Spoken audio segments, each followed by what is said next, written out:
என்னது டைரி மீட்டு குட்டி அமர்த்துறாங்க. பிறந்த நாள் வாழ்த்துக்கள். Thank you. Hi friends, good morning. எல்லாரும் எப்படி இருக்கீங்க? நல்லா இருப்பீங்கன்னு நினைக்கிறேன். நாங்களும் ரொம்ப நல்லா இருக்கோங்க. இன்னைக்கு என்ன வீடியோ, இன்னைக்கு என்ன ரெசிபி பார்க்க போறீங்கன்னா காரக்குழம்பு, வத்தக்குழம்பு தான் இன்னைக்கு பார்க்க போறீங்க. மதுரை ஸ்டைலில் எப்படி செய்வாங்கன்றதை நான் செஞ்சு காமிக்க போறேன். வாங்க பார்க்கலாம். அதுக்கு முன்னாடி நம்ம சேனலை சப்ஸ்கிரைப் பண்ணாதவங்க நிறைய பேர் பார்க்குறீங்க. சப்ஸ்கிரைப் பண்ணிக்கோங்க, பக்கத்தில் இருக்கிற பெல் பட்டன் கிளிக் பண்ணிக்கோங்க. வாங்க வீடியோக்குள்ள போகலாம். வத்தக்குழம்புக்கு என்னென்ன தேவைன்னா, நல்ல சின்ன வெங்காயம், பூண்டு, கருவேப்பிலை, தக்காளி, மெயின் வத்தல். என்னென்ன வகையான வத்தல் கிடைக்குதோ எல்லா வத்தலுமே வாங்கிக்கோங்க. நான் வந்துட்டு சுண்டை வத்தல், மணத்தக்காளி வத்தல், மிளகா வத்தல், அப்புறம் கொத்தவரங்காய், சீனி வரங்கான்னு சொல்லுவாங்க மதுரையில், இங்கே கொத்தவரங்கான்னு சொல்கிறாங்க. அப்புறம் கத்தரி வத்தல், அதனால் கத்திரிக்காய் கொஞ்சம் சேர்த்துக்கிறேன். எனக்கு மாங்காய் போடுறது ரொம்ப பிடிக்கும், அதனால் மாங்காய் கொஞ்சம் போட்டுக்கிறேன். காரக்குழம்புன்றதுனால நல்லாயிருக்கும், இதெல்லாம் போட்டு நல்லாயிருக்கும். இப்போ வந்துட்டு பாத்திரம் காஞ்சிருச்சு. இப்போ நம்ம எண்ணெய் ஊற்றிடலாம். நல்லெண்ணெய்ங்க, நல்லெண்ணெயில் செஞ்சு பாருங்கள், டேஸ்ட் நல்லா இருக்கும்.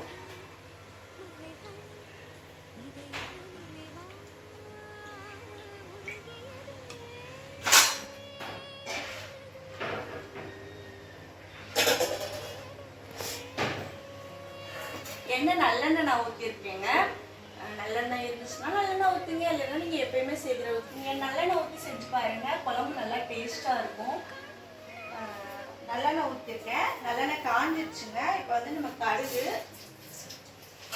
சீரகம், வெந்தயம் கொஞ்சம்,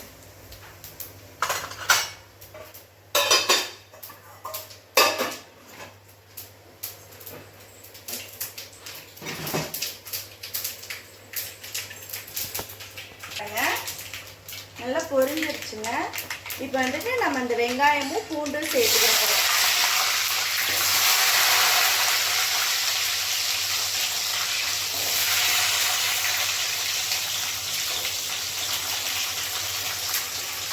இன்னைக்கு என்ன ஸ்பெஷல்? ஆளாளுக்கு ஒன்று கேட்குறாங்க. என்ன செய்யறதுன்னா எனக்கே ஒன்றுமே ஃபிக்ஸ் ஆகலை. என்னென்ன கேட்குறாங்க? வாழைப்பூ இருக்கிறதுனால வாழைப்பூ வடை வந்துட்டு கன்ஃபார்ம் பண்ணியாச்சு.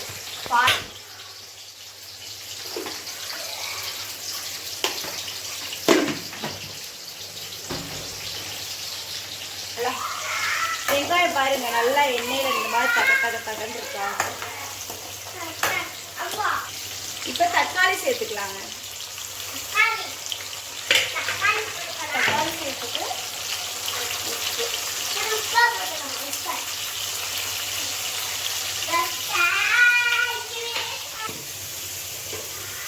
முட்டை வேகப்பட்டுக்கலாங்க. நாட்டுக்கோழி முட்டை. இப்போ நல்லா வெங்காயம் தக்காளி நல்லா வதங்கிடுச்சுன்னா இப்போ வந்துட்டு நம்ம வந்துட்டு கத்திரிக்காய் சேர்த்துக்கலாம்.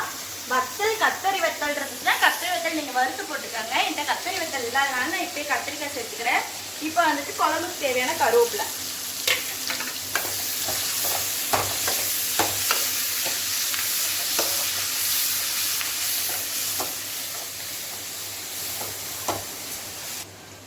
வத்தல் என்ன பண்ண போறோம்னா, நம்ம வந்து ஊற போட்டு இது பண்ண போறதுல வறுத்து போட்டுடலாம். வறுத்து போட்டால் நல்லா இருக்கும்.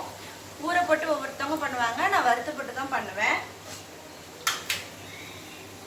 இப்போ புளிக்கரைசல் நல்லா கரைச்சி வச்சிருக்கு. குழம்புக்கு தேவையான புளிக்கரைசல் சேர்த்துக்கோங்க. வரமிளகாத்தூள்,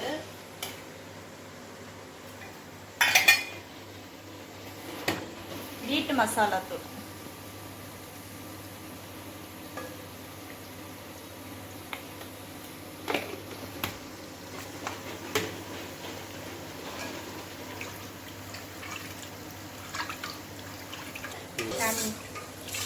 எல்லாமே இப்போ கரைச்சி வச்சிருக்கேன். புளிக்கரைசல், மிளகாத்தூள் போட்டு கரைச்சி வச்சிருக்கேன். இப்போ நம்ம அதை ஊற்றிக்கலாம்.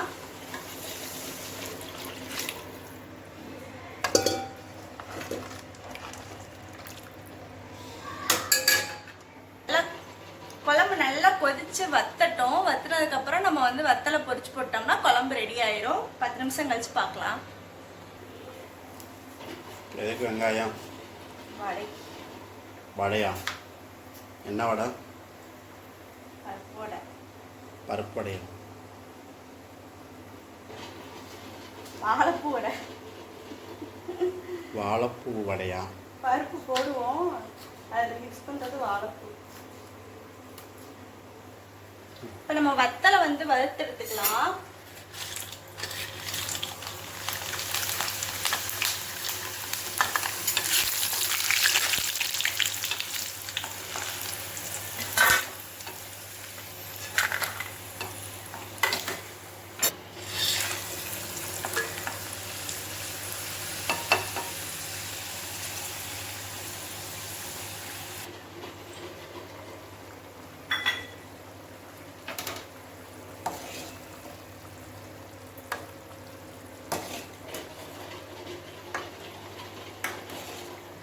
இப்போ வந்து நம்ம மாங்காய் போட்டுருவோம்.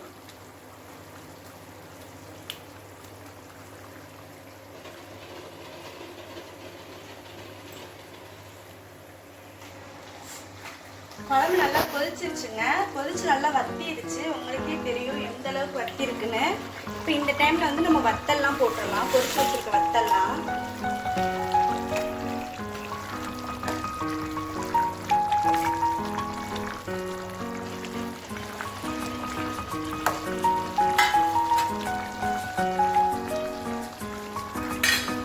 சிம்மில் வச்சிடலாம். ஒரு 10 நிமிஷம் அப்படியே கொதிச்சதுக்கப்புறம் அப்படியே அடுப்பு ஆஃப் பண்ணிடலாம். குழம்பு பாருங்க, குழம்பு நல்லா ரெடி ஆயிடுச்சு. வத்த குழம்பு ரெடி. நல்லா சுட சுட சாப்பாடு வச்சு வத்த குழம்பு ஊற்றி முட்டை இல்லைன்னா சிக்கன் வந்துட்டு நல்லா உப்பு கறின்னு சொல்லுவாங்க பார்த்துக்கிங்களா, சிந்தாப்படி சிக்கன்